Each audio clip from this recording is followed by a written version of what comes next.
and welcome back to another episode of the Change My Mind podcast. I won't change my mind, because I don't have to, because I'm an American. Yes, you are, and I'm Wesley Sykes. And to the other side of the ether is the St. Matthew.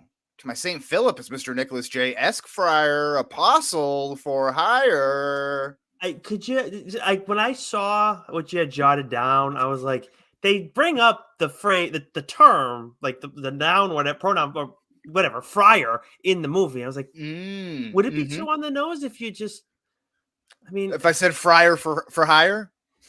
You can't really do that. Like, I was like wondering if there's any Father Nick Fryer, friar for hire. Father Nick Fryer. I can't say you're absolutely right. That was a huge misstep on my part. I don't know why I didn't even think of that. Should we take two? Would you do friar for hire? Can you do pastor for hire? Or does that not really work because we're doing like Christianity? Let's take it back from the top here. Okay. 3, 2, and welcome back to another edition of the Change My Mind podcast. I won't change my mind, because I don't have to, because I'm an American. I won't change my mind. Yes, you are. And I'm Wesley Sykes. To the other side of the ether is the Father Friar to my father. Jesus. No, it's Mr. Father Nicholas J. Esquire, friar for hire. Wait, it's got to be your bull. No, this is why we stick to the script. That's why I shouldn't ask questions. We'll edit that out. Yeah, of course. But that was a huge misstep on my part, nonetheless. There, maybe a couple times over. But this week we'll be discussing a movie that's kind of based on true events, The Pope's Exorcist, starring Russell Crowe. But before that, Nick, let's get biblical. When was the last time you confessed? You mean like in a church?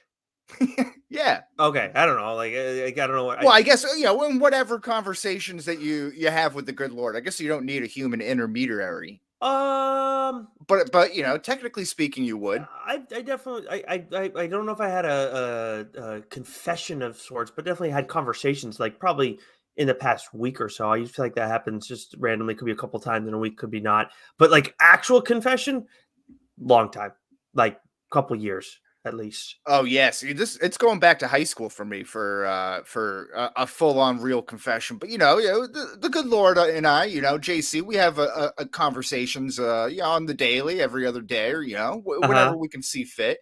But that's interesting because like a whole bunch of things that I just recently learned or was reintroduced to about the Catholic Church, and it's like you're not allowed to receive receive communion if you're not if you haven't confessed your sins, like ever.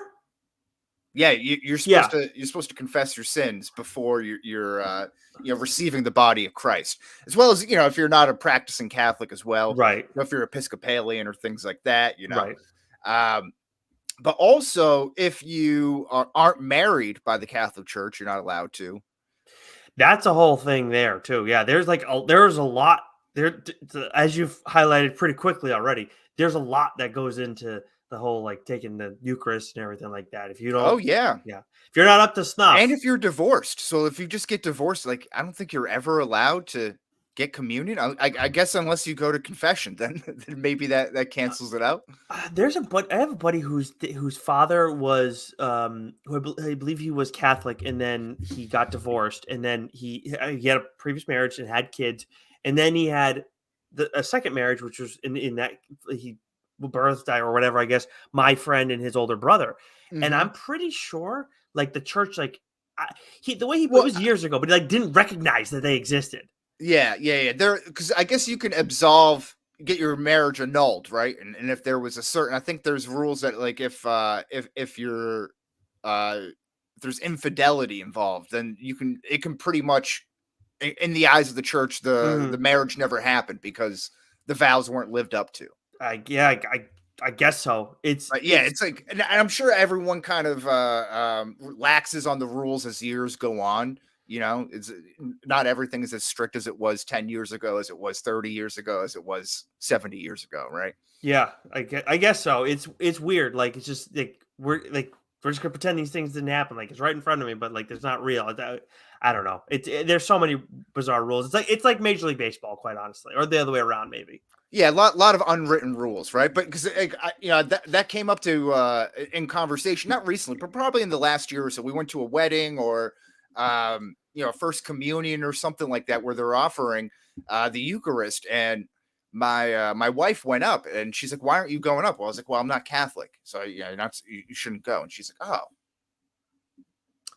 Wait, you're not? no, I was christened and went to CCD and everything through Episcopalian church, but I went to Catholic high school." Oh, wow. This whole time. I This know, whole just time. stolen valor. I had no friggin' idea. Wow, this is unbelievable. But if you What? haven't got enough of this riveting religious talk, stay tuned because there's going to be more of it because we'll be talking the Pope's Exorcist and all that good stuff for our main segment. But let's head over, maybe how they say, switch gears, It's morphin' time! and head over to trending now, where we are talking about Guardians Volume 3 update.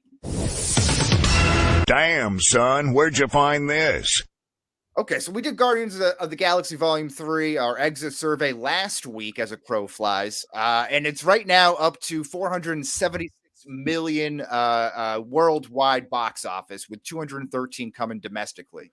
But the Nice. big point here, a little note about that is as far as like maybe comparison, Ant-Man 3 Quantumania, I think maybe made 500 million for its entire length in the theater. So you kind of put that into comparison there, perspective maybe. Drop off percentage here. This is something we like to talk about on the program every now and again. How much of a box office drop off is there from the first week to the second week? How what's the staying power in the movie theater? So this had a 47.6% drop off, which marks the second best weekend hold for MCU in 5 years. So pretty much since 2018's Black Panther. This is coming from CNBC. Most blockbusters have about a 50 to 70% drop off. I think Ant-Man did have like a 70% drop off, or in that 70 range, if I remember correctly. But Black Panther, which has the highest second week hold at 44.7%. And then one other movie, Nick, has a higher second weekend hold than Guardians Volume 3. So it's 2018's Black Panther, and then one other MCU movie that predates 2018. So predates 2018. So just so everybody knows, that takes out Infinity War, that takes out Endgame. And to me, to some extent, that makes sense that how that could happen. I would have still probably guessed one of those first, but it makes sense how that could happen. I'm surprised one of it's not higher than Black Panther. One of those movies, those movies made $1 billion, were in theaters forever. So that's kind of surprising to me. But okay, think about it like this: everybody wanted to see that opening weekend. Yeah, absolutely. Yeah, so like I'm sure there were some return viewers. I don't know. Maybe you're right. Yeah, yeah. Well, I don't think okay. Our podcast started because of the MCU by and large. Yeah, You didn't see it the second weekend, did you? I did not. I did not either. So, and I bet you most of the DSG is the same way. So, I want you to allow me 3 guesses here, if you don't mind. I will. I will. Thank you very much. Okay, so all right. I've been trying to think on this a little bit since you threw this question on my radar, and the first guess I'm going to throw at is going to be Guardians of the Galaxy, the original. Incorrect. You're cold. You're cold too. I'll give you a little further hint there. All right, I'm gonna go on the opposite end of the spectrum then, and I'm gonna go with Thor Ragnarok. No, but you're warm. Okay, so then it's in. I'm assuming the warm is in the time frame. Don't tell me. I don't want that much of a hint. All right, well, maybe you're getting colder now. Oh, okay. All right. Wow. Then that really throws me off because I would never guess it's one of the Thor movies, and I'm not about to go and do that now. So instead, I am going to guess. I'm going to say the Avengers. Marvel's The Avengers. Is that your final answer? That is my final answer. Stinky. It's Thor. It's 2011's Thor. No way. It's like 47.2 or like 46.2 or something like that. That's crazy. Isn't that amazing? Yeah. Wow. So the 4th MCU movie has. Wow. That's crazy. But what that may have to do with, because of course and maybe now this is my understanding for Endgame and Infinity Wars. That, like you said, it had such a high first week opening that it was bound to drop off anywhere. But maybe Thor didn't have that high opening week and just kind of had, a close to the same, kind of a stagnant first 2 weeks there. Mm-hmm. Yeah, that is. Yeah, I could see. Well, yeah, Thor, like because the MCU was just in its infancy with the Iron Man 2 coming out before that, and it's like, oh, people like Chris Hemsworth was kind of a nobody, I think, at that point. But Yep. Thor's not a character everybody like holds near and dear to their heart. So it was, yeah, I could see. I don't know if I saw that opening weekend or I know it was in Chicago when I saw that, but I just can't remember if it was opening weekend or the one after. But fairly early still. Interesting stuff nonetheless. So Guardians 3 doing well in the box office here. And then one last note, aside from the box office, they actually broke the world record for most prosthetics used in a film, beating How the Grinch Stole Christmas. And they had 22,500 prosthetics used. That's remarkable. I would have never would have guessed that. I mean, just from the High Evolutionary alone, right? With his cool face, makeup, and helmet and stuff like that. Like that's pretty interesting. And then, all of the weird characters in the Guardians and the Ravagers and everything like that. Gamora, like, I wonder if Gamora counts as prosthetics, Nebula, Drax, like all the painting. I know, but I hear you. I mean, you're making more sense of it, but it's just and like maybe it's like singular pieces, or maybe not just like Who down in Whoville had that weird ass nose? I know. That's and interesting teeth for some of them too. Except for Cheryl Hines. No, that's a bad joke. It's a bad joke. All right, I'm gonna leave that alone because I don't know who Cheryl Hines is. Cheryl Hines, she's she's the wife of Robert Kennedy Jr., but she was also what's her name? Larry David's wife in Curb Your Enthusiasm. Oh, okay. She looks like a Whoville member. Oh, I don't know. I think she's pretty attractive, but anyway, she is attractive, but she's got Whoville tendencies. Okay. Let's find out what else is going on in trending now. Damn, son, where'd you find this? I found this on the internet, Nick. This is rumored castings for James Gunn's Superman Legacy. Speaking of James Gunn's, all James Gunn trending now here. So we did this a couple weeks ago. So if you're following along on our YouTube stream, you'll be able to see these rumored fan castings and maybe some not so great deep fake images, I guess, for lack of a better term. Fan-made graphics there. But, let's get into it. So Superman and Clark Kent. First up, we have David Corenswet as Superman here. What do you think? I mean, in terms of... I'm putting this in the order that I think is most... that would look most like a Superman Clark Kent. Gotcha. This is my top choice here. Gotcha. I mean, in terms of like the look, yeah. I mean, the guy seems to have it, but I am not at all familiar with. See, I don't think he's a relative unknown guy. I think I put a couple of his most recent titles there in the script, but I mean, he looks the part. But Christopher Reeve, from my understanding, was a relative unknown. Henry Cavill, maybe a relative unknown at the time. I think that's fair to say. So I like this idea of having someone grow into the Superman role rather than being like, oh, that's Brad Pitt playing Superman. Generally, the better way to go about things, and that's where DC kind of ran into some trouble beforehand. I mean, that's why with Momoa it worked so well because no one gave a shit about Aquaman, and anybody who says otherwise is lying. But yeah, like that worked in that situation. But with some other ones, it's like it can be a little bit tougher. And it worked for Gal Gadot, and it worked for Cavill too. So yeah, I am fine with it. I'm just saying I'm not familiar with his work either way because there is stuff out there apparently. Well, what do you know about Andrew Richardson? Nothing. Just about the same.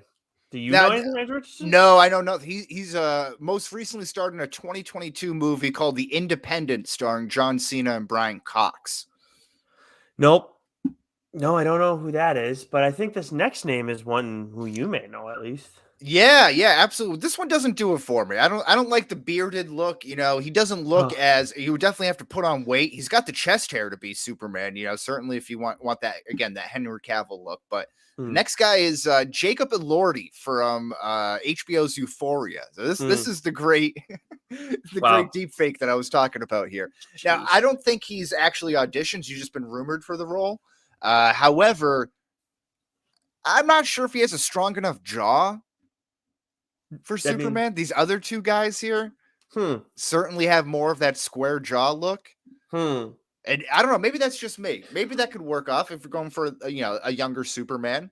I've watched enough of Euphoria because I think I actually I have watched all of it because Lauren went back and we watched the first season with me. But anyways, this is I'm gonna look at this guy and think like you're an asshole, like Right. the whole That's time. kind of tough. He's got a big road to climb. Yep, he can I mean, he can absolutely overcome it, but that's just like that is definitely an obstacle for him to deal with at first, at least.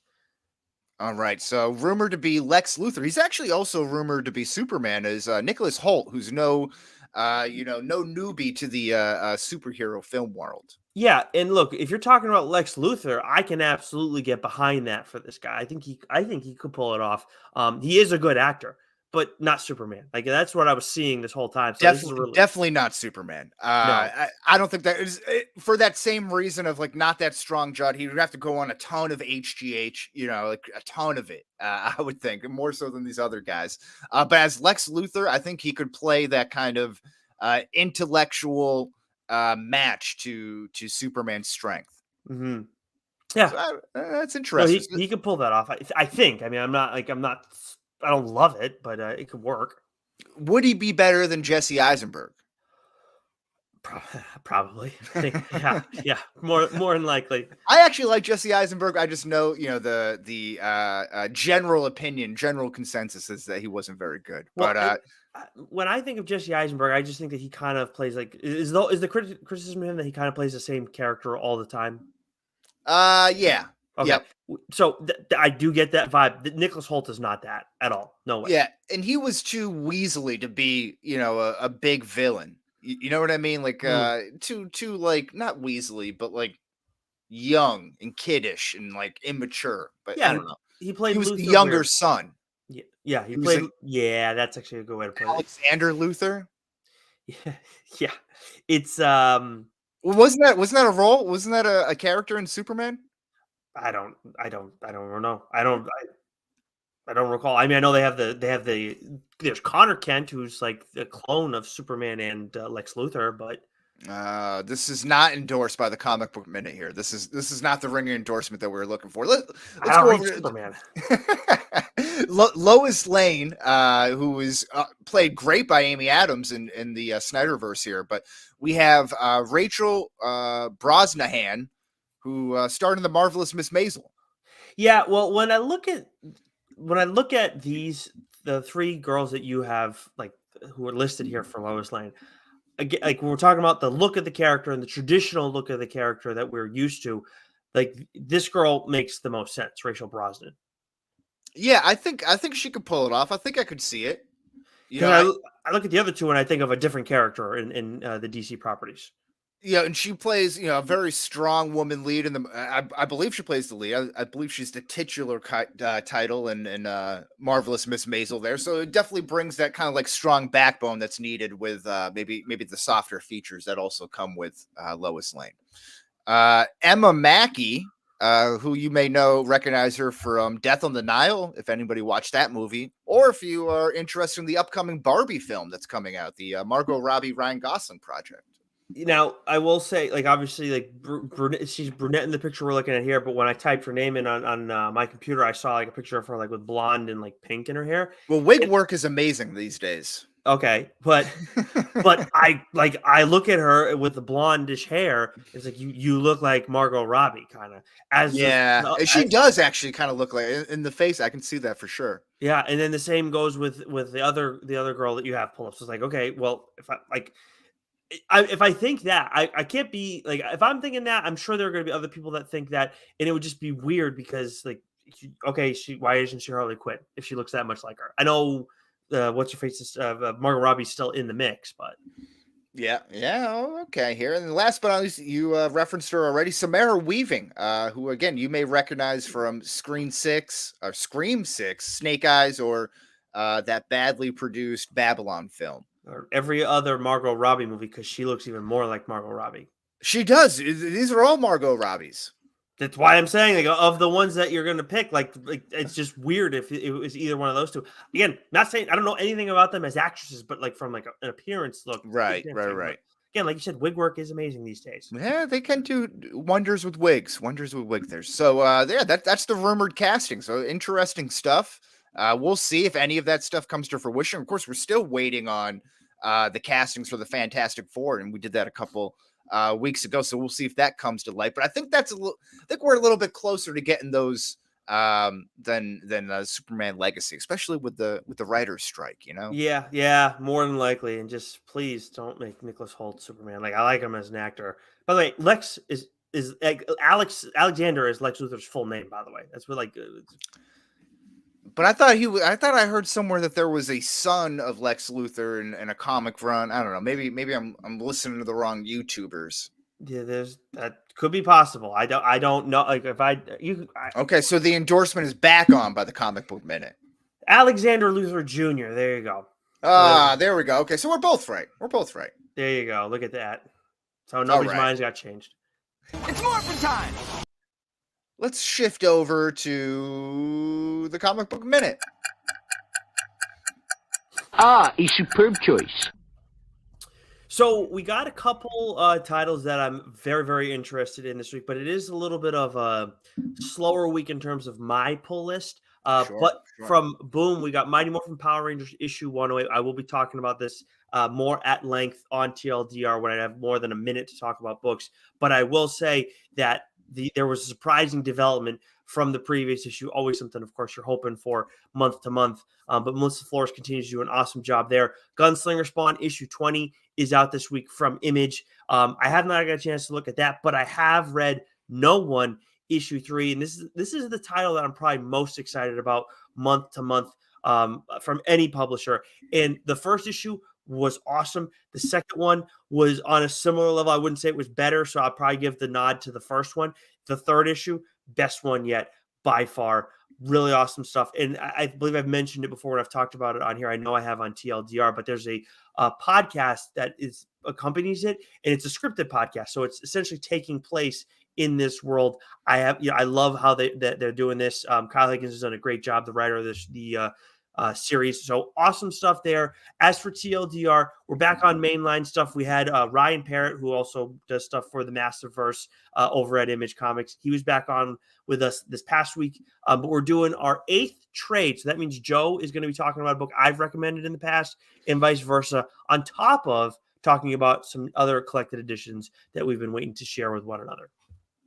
All right. I love it. It's a sharing podcast, it's good. I thought you were going to say you went a little over a minute there, because I'm pretty sure No. It's the Comic Book Minute only in name, not in time. Oh, you are too kind. Wow. Yeah, only today. It's Morphin time! Yes, we're switching gears over to our main topic, which is the Pope's Exorcist exit survey.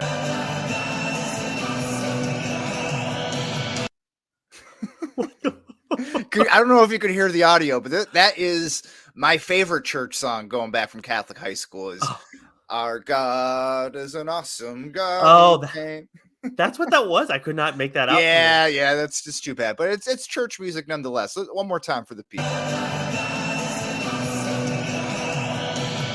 Oh, that had a different is cadence the right word in that case? Yeah, this one was definitely more produced than what I remember.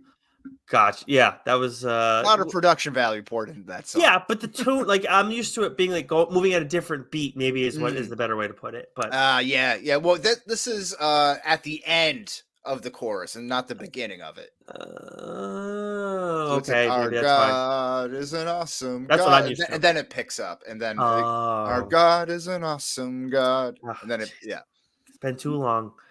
All right, so I still have the honors of synopsis because Wes refuses to put out polls, and I'm not going to help him.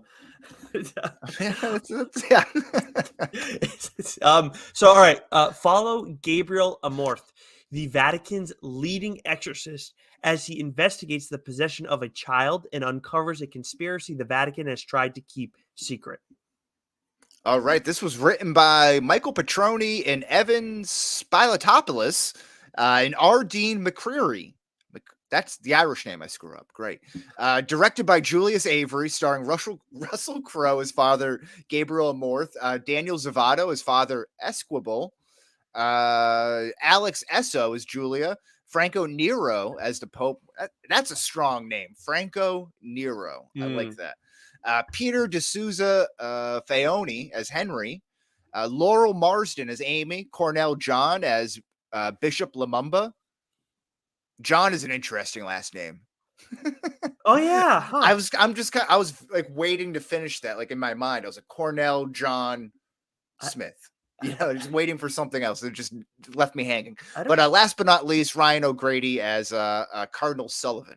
As for the box office and critics reception, this hauled in $66 million worldwide with $19 million domestic, including $9 million in its opening weekend. It's got a 6.1 out of 10 on IMDb, a 51-81 split on Rotten Tomatoes, and a 37.5 on Google reviews, with 91% of Google users liking this movie. And Wes, before you give your score and tweet length review, I got to say, I feel like all those numbers make sense to me.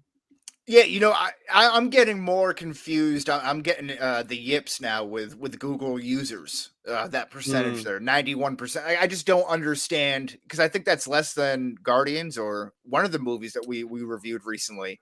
And I was like, oh, remember we were like, oh, it's like 88 is the threshold for a good movie, and then it's like, I think Guardians Volume 1 or 2, like they both weren't.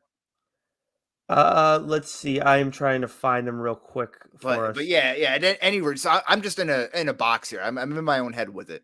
But nevertheless, while Nick's finding that out, my score and tweet length review, give it an 80 out of 100. Solid movie. This is a solid at-home thriller / horror movie.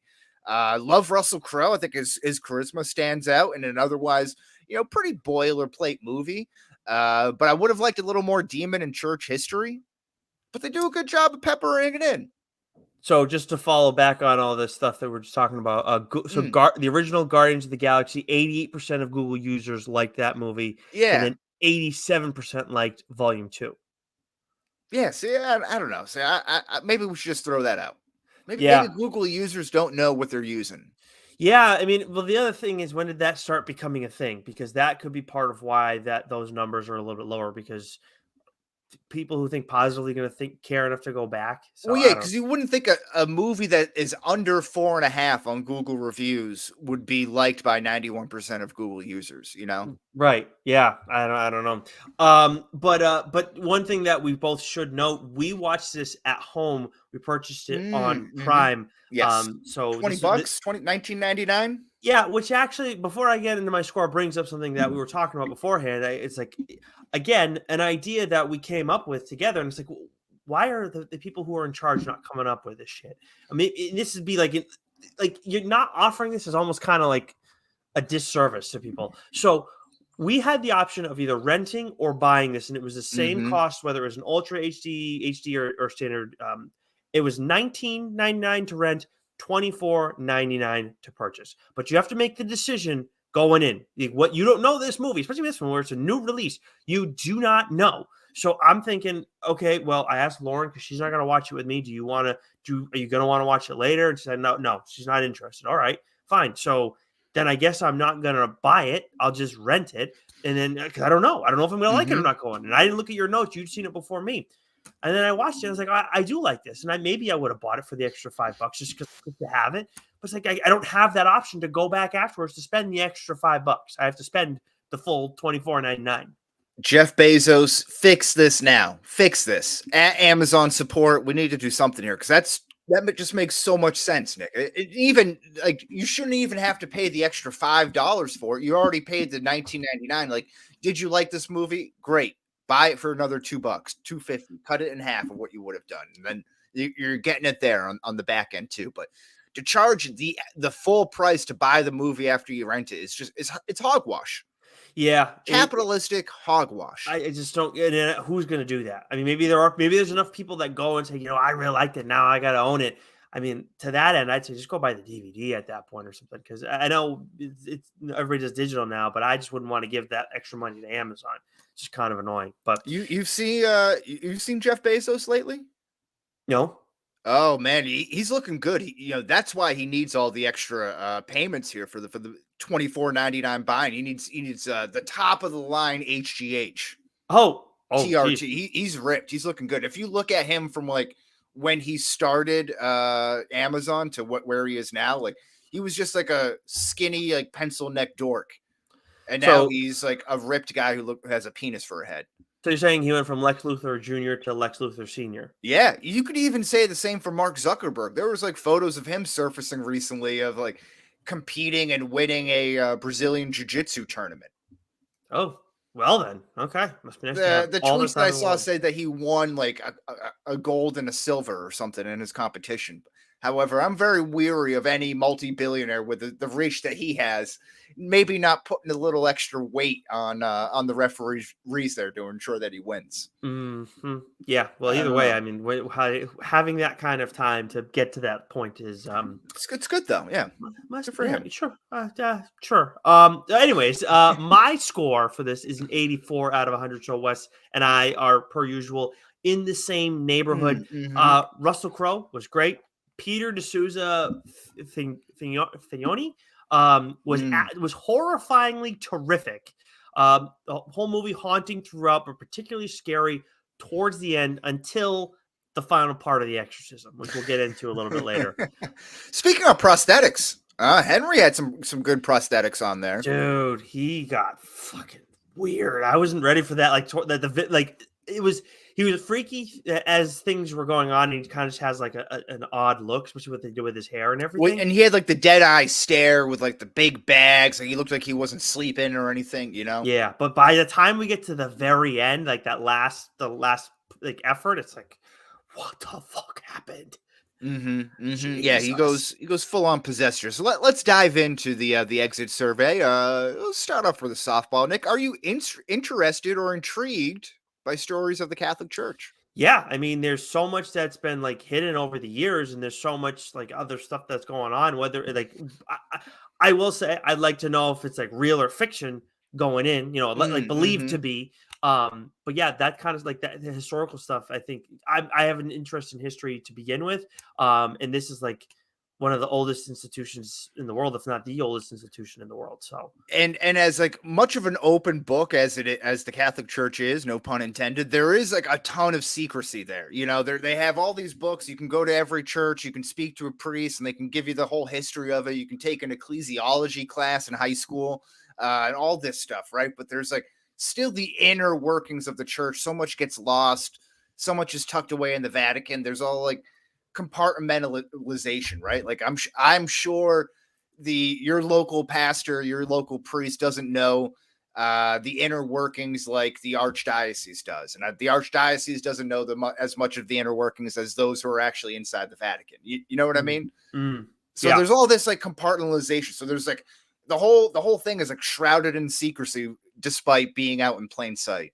Yep, it is. I find it massively intriguing. I love it. And it's even like we're talking about like, the Eucharist and all the different stipulations for it and everything. Going to Catholic school at the time of Harry Potter, because I was reading the Wikipedia page, and the real Gabriel Amorth like said anyone who reads Harry Potter is demonic, or that's demonic. I think he also said yoga was as well. So yeah, he's a hardcore Catholic because it's going into Hinduism. I think, correct me if I'm wrong, they might believe in multiple gods. Yeah, you're right. So then it goes off like that. So, very, very devout Christian man, as you would expect, Catholic man, as the Pope's exorcist. But at the time I was going to high school was the height of the Harry Potter books, as well as the Dan Brown books there. What am I? The Da Vinci Code. Yep. And it's just so the school was in a pretzel of what to do, like really do we pay attention and give this like any sort of credit, like, oh yeah, this is a threat to our institution, or do we say something about it? It's like none of the teachers knew what to really talk about. And then you have these great books that maybe the English teachers want to like share with their kids. Like, these are great books to get involved with and read and stuff like that, but they can't even really endorse it. I didn't know until honestly, like fairly recently, about all the Harry Potter like craziness that happened when we were younger because of those because Oh of yeah. religion and everything, and it was just like absolutely mind blowing to me. The responses, but I will say that Gabriel Amorth, he ended up walking it back a little bit later, I guess, like in a New York On Times the Harry interview. Potter. Yeah, like in a New Yeah. York Times interview, he said like if they can go see the movie with like their parents, I guess it's not that bad or whatever. So okay, but I will say of the two, I would expect like the church to have more of an issue with the Da Vinci Code. Like, Absolutely, yeah. I can understand that. Like, as much as I'm still like, hey, it's fiction or whatever. Like, it feels very real. Harry Potter, it's like, dude, we're talking like. I just what are you talking about? Yeah, and the way that it was written was in a nonfiction type of way, Yeah, like the book, yes. with the way that it was kind of presented. There was a storyline and everything to it, but it all felt very real. And I remember there was like discussions about that, but you're like, is this really real? And again, it's like, taking down the church entirely. Harry Potter is just kind of operating in its own witch world, but this is like, no, Jesus and Mary Magdalene, there's a whole bloodline and everything Yes. like that, right? Yeah. Yes, and I mean, and like Preacher does stuff with like Jesus having a bloodline and everything like that too. One of the best comics ever, and it was a show for a while. But like, Or Indiana Jones, the Holy Grail. Oh, yep. But well, it's the actual Holy Grail. It's not like it's not a person. Yeah. But what was I gonna say? But with at least what I will say is like Da Vinci Code felt real, and maybe it's because like the veil was pulled down after I'd like read it and seen it, but I didn't have that same feeling with Angels and Demons. Like, I watched it, like, this is just a really good fictional story that feels like it could happen in our world. But I'm not sure. But it was but like I really enjoy that one too. I think there was a third book too, but I never. I think you're right, but I didn't get to that one that far along either. I was already moved. Anyways, the hype train had moved on.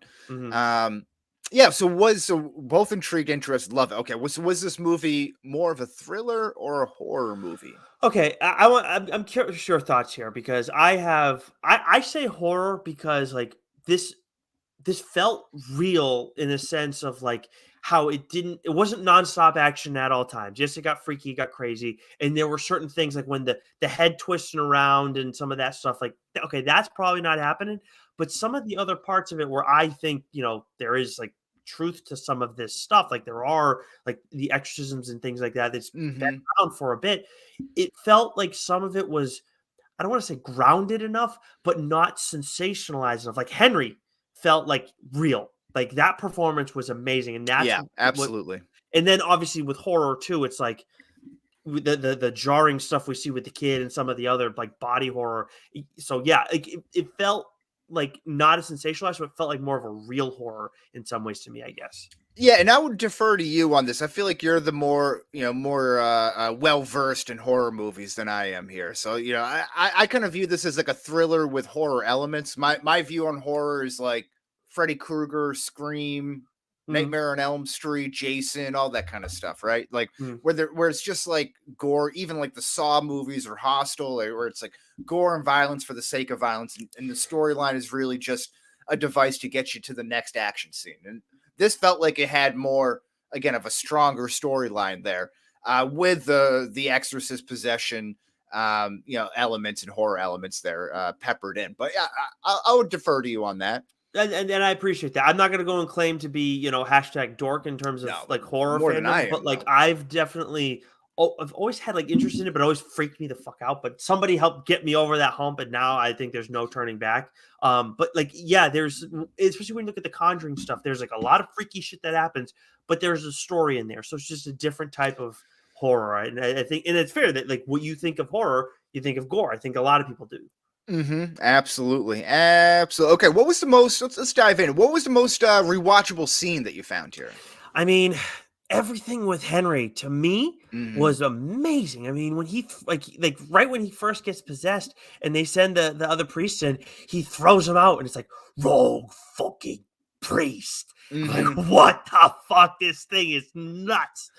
Oh my god. I think the one that, I mean, that one definitely stood out, but when he says I'm gonna fuck you, and then when you Oh. come, you're gonna feel shame for it when I'm fucking, like I'm like, oh my god, and to hear it Yeah. from the little kid, in such like a demonic way is scary. But like I couldn't help when I'm watching this, and I agree. I thought every scene when Henry was kind of like, the tent pole of the movie there. But anytime that you saw like that, the possession, whether it was him or in the opening scenes there, or even when the daughter, the sister gets possessed there a little bit as well. I couldn't help but think of like in Father Amorth is talking about it when he talks about exorcism, but relating it to detoxing from like drugs or like heroin or anything like that. I couldn't, because you're all the life is sucked out of your face. You're sweaty, your palms are shaking, and then like you're looking to get that next fix as you're withdrawing, right? And it's all you're feeling the worst pain ever, so you're willing to say anything at the last time. And I couldn't help but think like, if you weren't, if you don't believe in heaven and hell and exorcisms and demons and possession and all of that, like that would be the closest thing that you could depict to it, right? In my imagination. Yeah. No, I think that's a very fair way to kind of to get it across. Yeah, 100%. Yeah. And then obviously they talked a lot about the mental illness stuff, and that kind of goes into one of the things that you found were watchable, and I'll let you get to that in a second. But when Father Gabriel sat down with that panel, as we're getting to know him, in the early going, and then he just tells that Father Sullivan basically to piss off.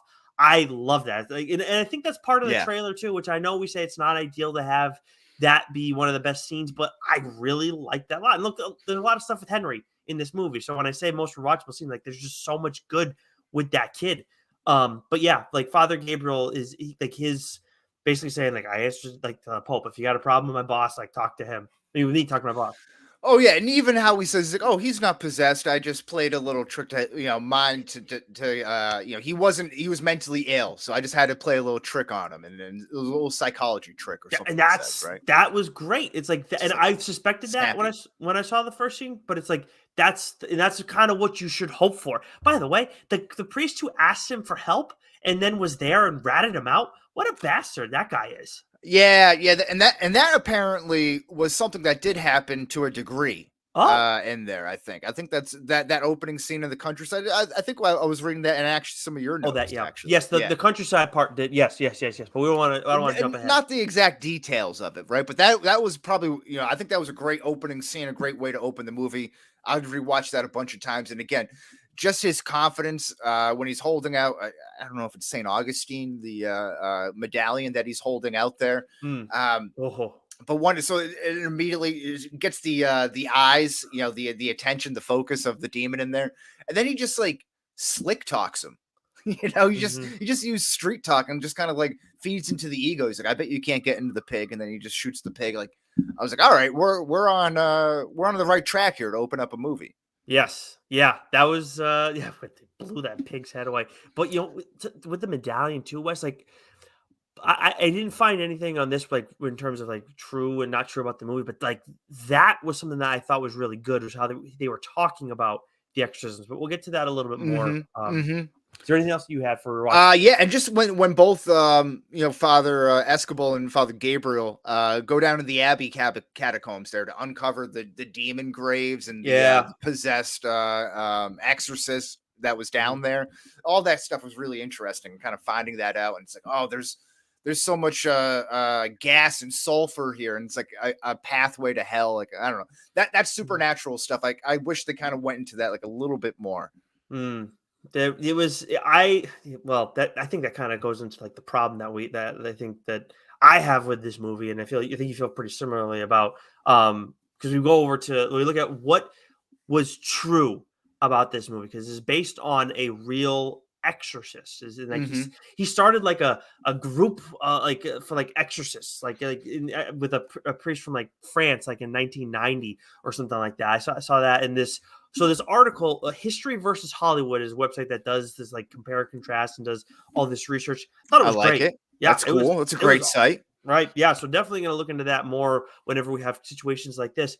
But basically, what I got from their research, and we'll go through some of the details, but they just did like what The Conjuring did, where they take these real people It's a real person in this case, and then we create a fictional story around him. Like now, The Conjuring has some more truth to it, but Mm-hmm. this sounds like it was a complete fabrication, Wes. Other than, as you alluded to earlier, that first the Italian village scene, which was I guess surrounding a case called Roberto, like some dude who was like faking it. And they used a Yeah. pig to get him to. So I couldn't believe, though, as we saw some of these things. I don't know if you want to go through some of these details you want me to highlight. Yeah. Highlight some of them here, and I will say though, I just have the Wikipedia page. Father Amorth, he wrote a couple of books. Yep. So he has a bunch of books, but the first one is An Exorcist Tells a Story in 1990, and An Exorcist More Stories in 1992. I think he has a couple, but those were what the movie was kind of based around. Those and they're memoirs, so it's important to note that they're memoirs and the difference between that and an autobiography or a biography. Yep. That's written by the author from their own memory, so there's a lot of like leeway about what's true, and you Sure. can kind of like shape things and everything too. So that all kind of comes into it. But on his Wikipedia page, he says that he's performed more than 50,000 exorcisms, which range from quote a few minutes to several hours in length. By March 2010, he said the number had increased to 70,000. Then by 2013, he said he had performed 160,000 exorcisms in the course of his ministry. Wow. So he says each exorcism does not represent a victim possession, but rather each exorcism is counted as a prayer or ritual alone. And some possession victims require hundreds of exorcisms. So again, a little bit of a workaround there, but Yeah. The math, I don't even know where to begin with the math, but whatever. But the one thing I will say about this movie that really what made me enjoy it so much is the way that Father Gabriel explains how the exorcisms work, how like his process and everything. And I didn't see anything about that in the History versus Hollywood breakdown of this. But that was the thing that sold me the most, was they do a really good job of giving us details, because I've seen plenty, the exorcism stuff with Exorcism of Emily Rose, or then Constantine obviously does exorcism. right, yeah. I find this this particular thing very, very interesting. And obviously with the Conjuring stuff too. I just always curious, what's the details? What is actually believed to be this the process of going through things? And again, this is why I think the movie's so interesting. Why I find religion, the Catholic Church, to be really interesting, because it's a thing that's out there that we can research about, but there is so much, it's so much shrouded in history, and how much has been, punched up by Hollywood or Right. exaggerated by the people who are doing it, because we're not there to see it. So you're kind of just at the mercy of the people who are telling the story. Mhm. But nevertheless, if this is real and there are real exorcists who are employed by the Catholic Church, then I want to know what this is, right? That it goes into the greatest question that everyone has, is what happens after Earth, after life, Yep, it is. Yeah, it does. So a couple things to highlight that again from the History versus Hollywood article. So talked about the Roberto case, which is basically what inspired the Italian the Italian village scene that we get off the rip. The girl Rosaria, her death was loosely inspired by Vatican girl, the disappearance of Emanuela Orlandi, but she just disappeared. She did not die. I mean, at least as far as we know, she did not die in the way that this girl did, but the abuse that she underwent in the Vatican, that's a similar thing. Gabriel did fight in World War II, so at least he doesn't have stolen valor. But just on that note, though, with Henry knowing all of those, or Amadeus, I think is the demon's name. Mm-hmm. As with everything that he knew there, that has to be the worst. If you're in there with everybody and he's just saying you're sleeping around and you're a coward and all this stuff, and you let these people die, and it's a crazy thing.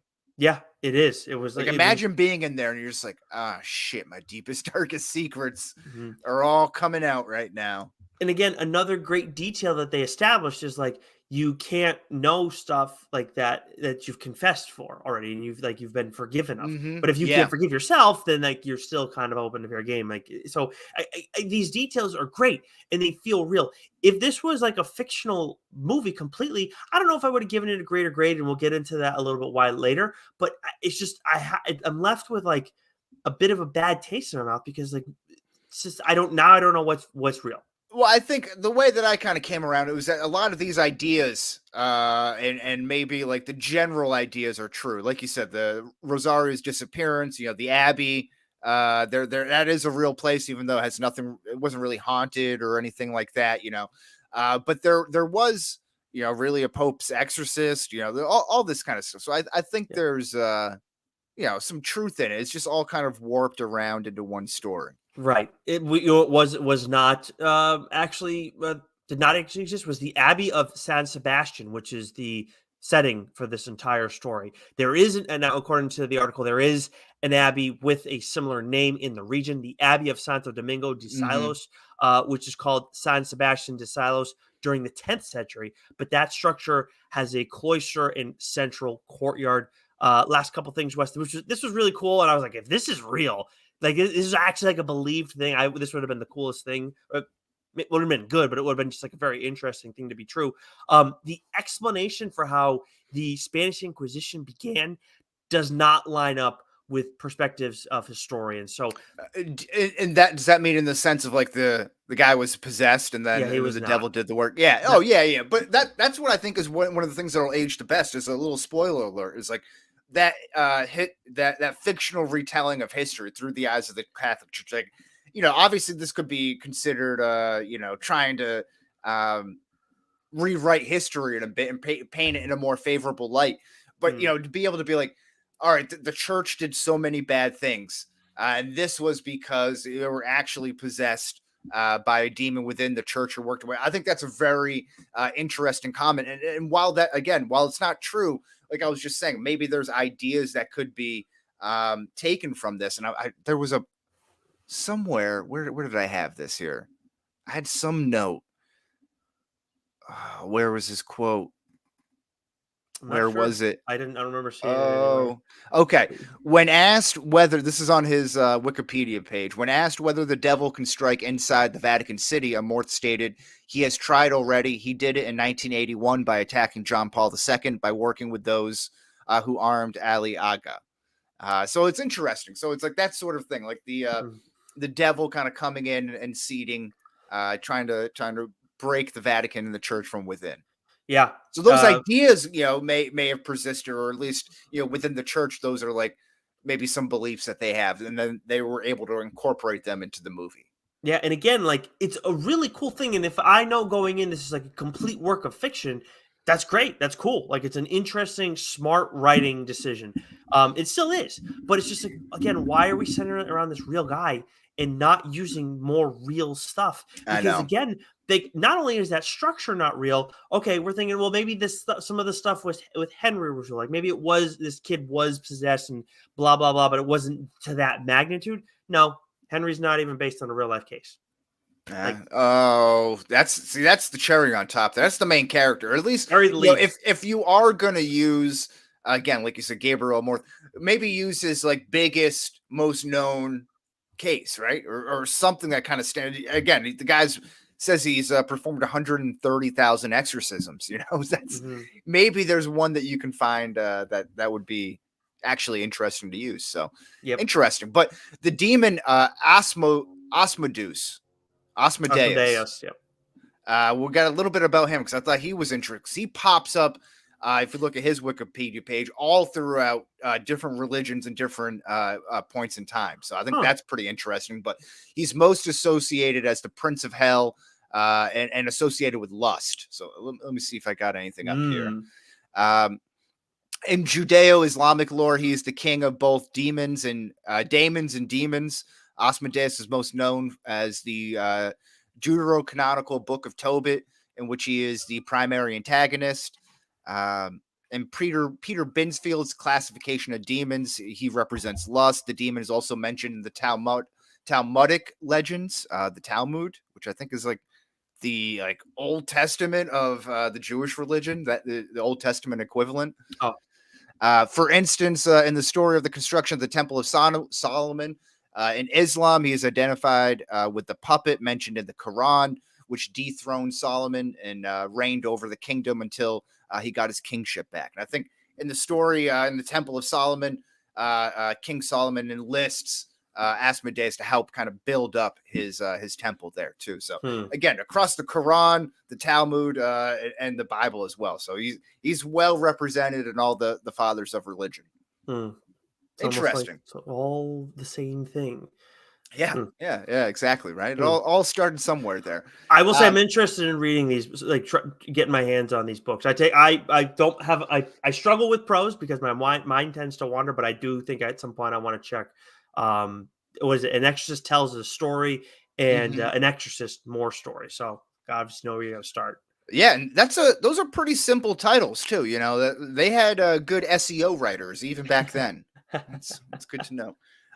What will age the best from this movie? I already mentioned it, just the fictional spins on the Catholic Church's bad history. I really liked that. I thought that worked well, particularly with the Spanish Inquisition. I was like, oh, that's kind of like an interesting retelling of it. Yeah. And also the runtime. It was 75 minutes. You're in and out like a fiddler's elbow. It's great. Yeah. I think you like the fictional spin, like yes and no. Like, and we can talk. I'll talk about that more after. But I do kind of agree with you. Yes, runtime. This didn't feel like it had any fat on it, really. Like maybe there were like tiny lulls in it, but nothing that jumped out to my mind whatsoever. Henry, to me, is what's going to age the best from this movie. That kid did a great job. If they like more horror stuff for him or whatever, but he was really, really good. And I enjoyed Father Gabriel. Like, I feel like there's like when I started watching this, I was like, this has a chance to there's going to be a sequel to this. I think it already is in the works. I think the Wikipedia page said that. Yeah, so it's already going to happen. And I imagine with the comparisons that you were made to the Conjuring, I can see that definitely happening, right? And just you have a whole franchise of different chapters in the Gabriel and Moore story.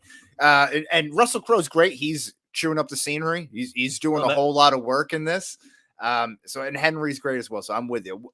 But what will age the worst? By the way, looks like this had an $18 million budget. So this has already been a huge success. Okay. All right. Yeah. I bet half of that was to get Russell Crowe. Probably. Will age the worst from this movie? I mean, the biggest thing for me is how much of this was fake. Like, because it's, again, I like it a lot.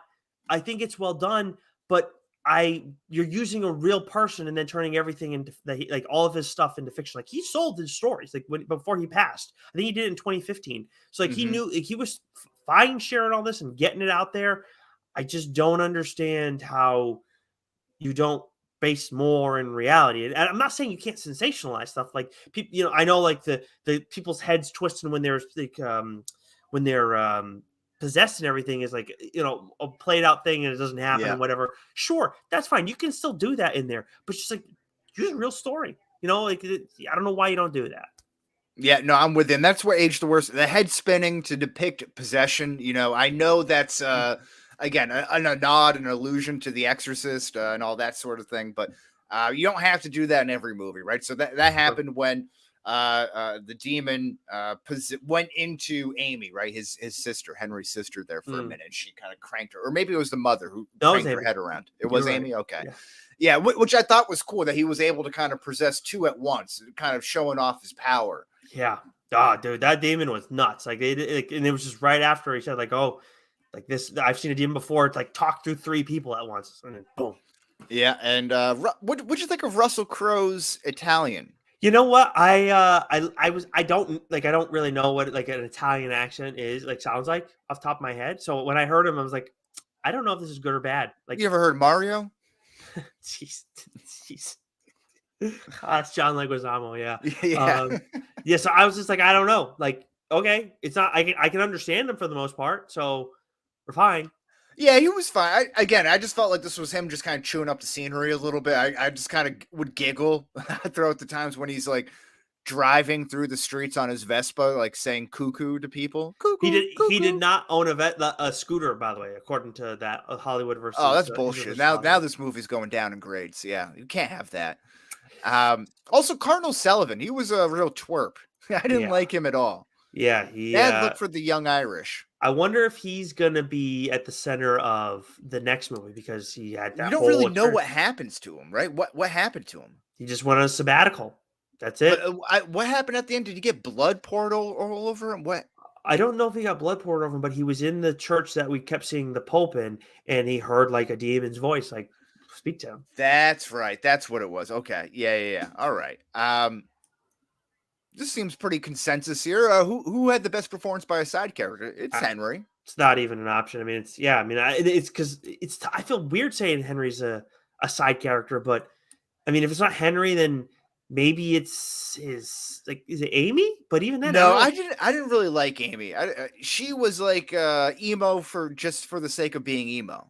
You know, like I didn't really get it. I know she wasn't happy to be in another country, but hey, you know, you're in Spain or Italy, wherever they are. You know, go find some hot Spain or Italian ass.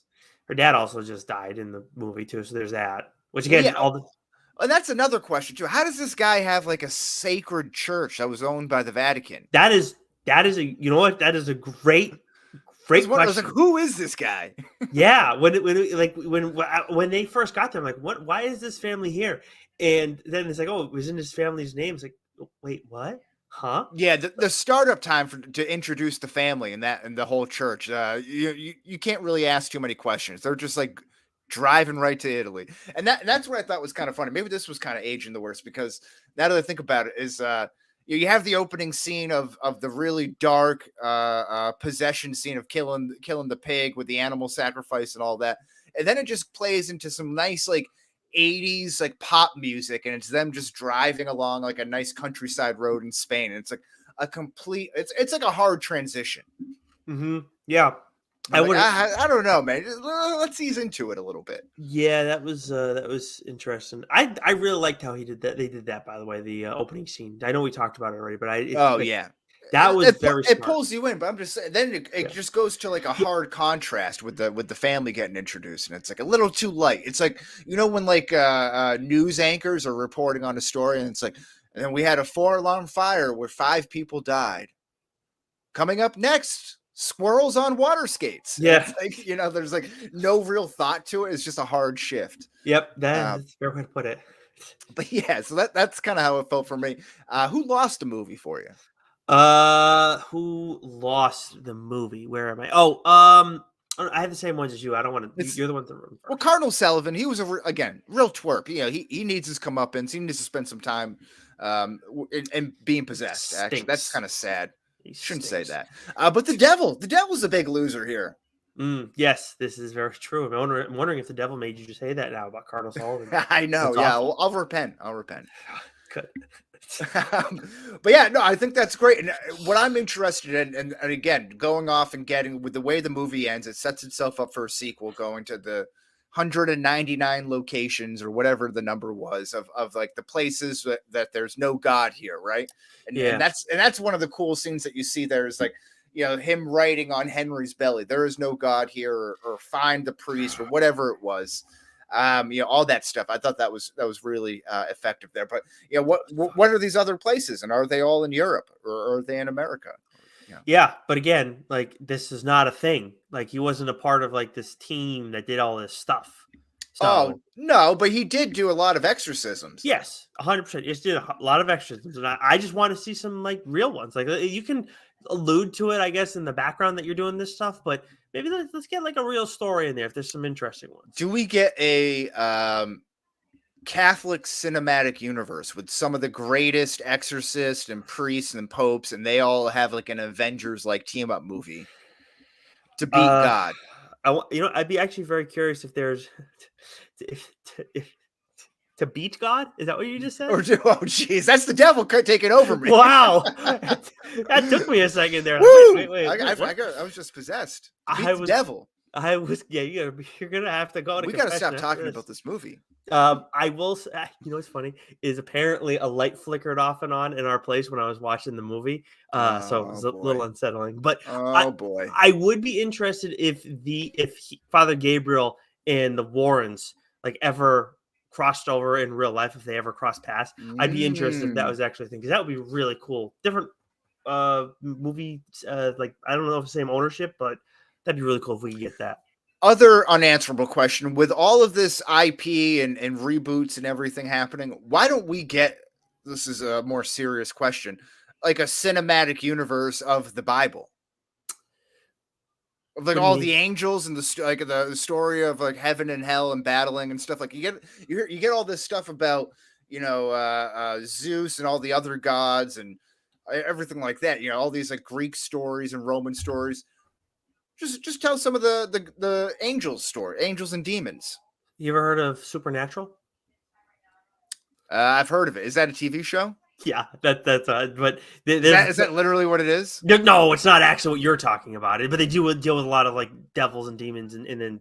But there was a show, and I felt like this was a book here too that was like it was modern angels and demons, like in a modern setting, and they were kind of fighting for heaven and hell. And it was a really popular book series, but I'm blanking on it. Well, now. the Lucifer does that.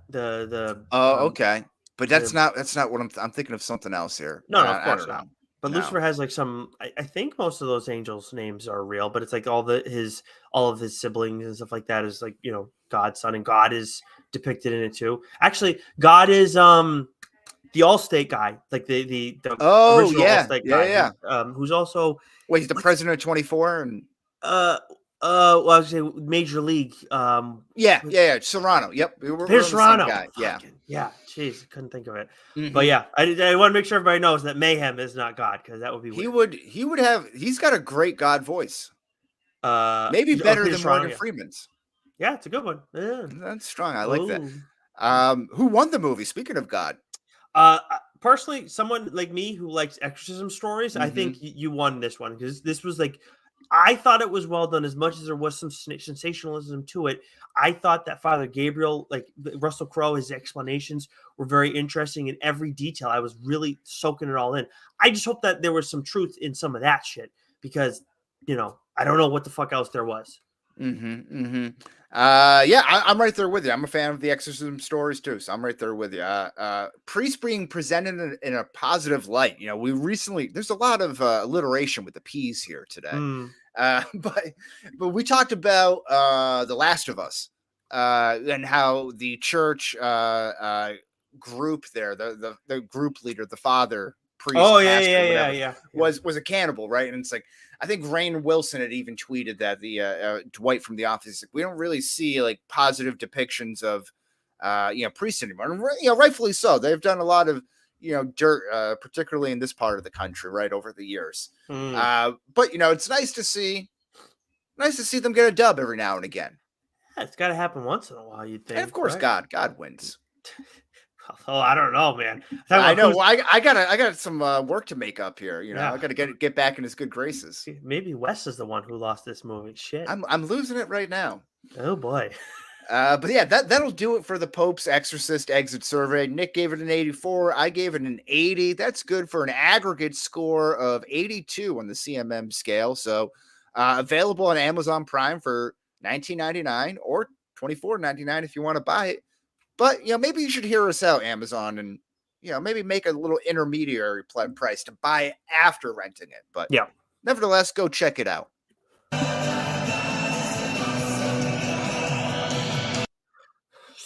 All right. One more time, switching gears. Time. Because we're heading over to the Discharge Depot, ladies and gentlemen. Choo-choo, bitches. All right. What'd you do this weekend? Well, I obviously celebrated Mother's Day. Was down in Connecticut this weekend and had stuff going on. There's a lot going on, for Lauren's family, because it's her birthday coming up, her dad's birthday. But the other thing that I did that I think listeners will give a shit about is Star Wars Rebels. I finally finished it. I've been working through this for a good while. Didn't even realize I was on the last episode when I was. But it's 4 seasons. There's a whole lot to work through. And I remember, and I'm sure I'm not alone here, that when I first watched it, I was like, this feels like it's more for kids. And I kind of just went away from it, watched a couple episodes on Disney Plus and whatever. But then I heard I think Joe said it, and then Mac said it too to some extent, like and maybe Dork. But there's like this idea of that Star Wars Rebels does feel like a kid show at first, but it tells a much more interesting stories and is a much better show than Clone Wars, excuse me. You just got to give it a little bit of time, and they're 20 minutes to pop all the episodes except for the very last one. And yeah, like that 100%, you got to give it a little bit of time. I would say by the second season, there's a pretty good shift where it feels like it is for everybody, not just kids. And then by the end of it, it's like I'm wondering, like, man, how the hell are kids watching this show? It is so good, and it gets so dark, and it deals with a lot of emotions and everything. So I was very yeah, it was really well done, and I highly recommend it to anybody who has not watched it before and is interested in that. It'll be great little warm up for the Ahsoka show. Oh, okay. All right. Very, very good stuff there. Star Wars Rebels. I won't check it out. I'm not a Star Wars guy, but I like your ringing endorsement of it. Mother's Day went great. First Mother's Day for the wife there, so that went really well. First real conundrum for me as a new father and husband, going up with my sports fandom here, dealing with Game 7 of the Celtics. On Mother's Day, we had 2 p.m. reservations with a 3:30 start. So I was like, how am I going to finagle this? Worked out, got back in time for the third quarter, just in time for the blowout. So that was all good. But also went to the dump this weekend, Nick. And have you ever been to a dump? Sure.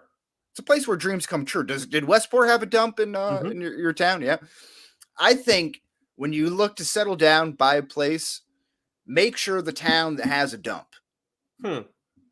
It's huge. It's and maybe that you're within like 15 minutes of a Home Depot. That's also a nice little thing to have. But why the dump though?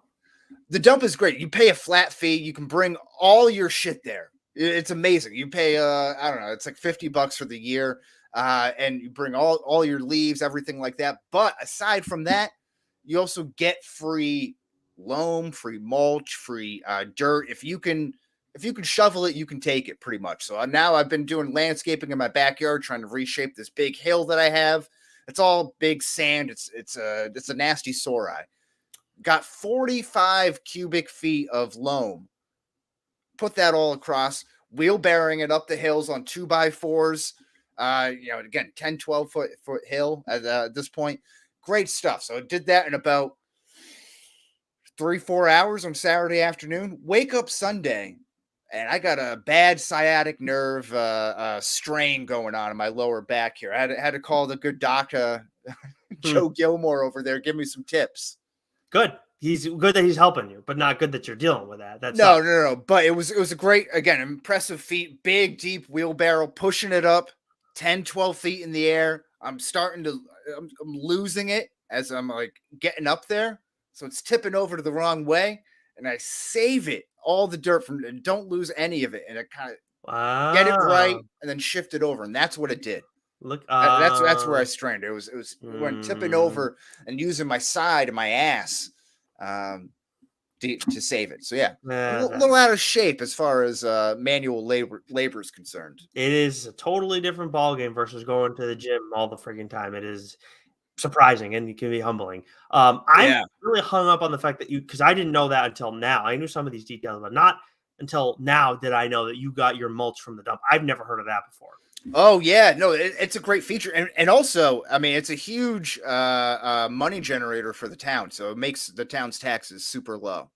So yeah, so it's really interesting. But when you are looking to buy a place, the dump is nice, but also you want trash pickup too.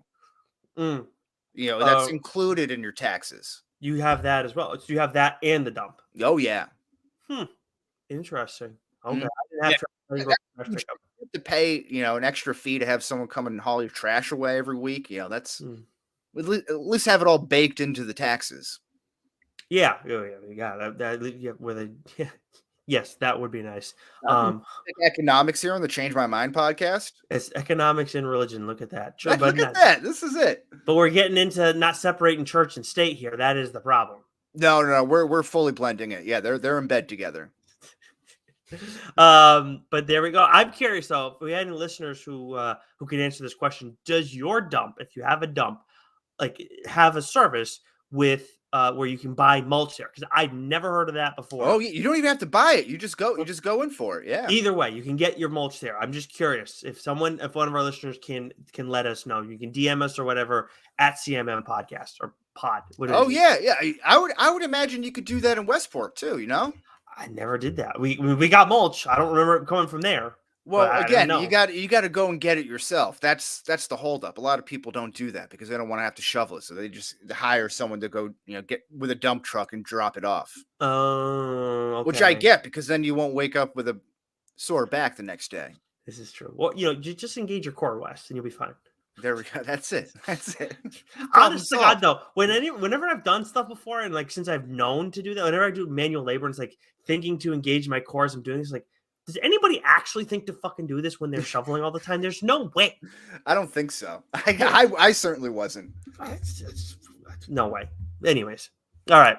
Yeah, what's going on in the DSG this week? So I know #Dork did a thing in honor of Mother's Day. The movie and TV's hottest moms, Mac and Goo, they recently tiered the MCU villains, so that'll be an interesting listen. PCP is on their third protest right now. That is still ongoing. And as I mentioned before, TLDR just had Ryan Parrott on to talk some Mighty Morphin Power Rangers, talk a little Rogue Sun and some other stuff, some TMNT as well with him. But the 8th trade from TLDR is going to be out this week. So that is the 80th mainline episode. I've heard it both ways. They, I believe, are on to their the start of season 6. I don't think they did an episode last week, but they are in season 6 right now of Psych. As for the streamers, you got Doc at Backcracker, Shime at Shime Time, and then Keith and Davey do all their video game playing on the #Dork YouTube page.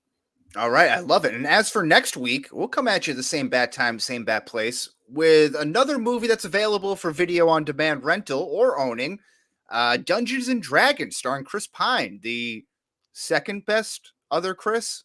I think that's where we landed on. I think so. Yeah, I think so. Yeah.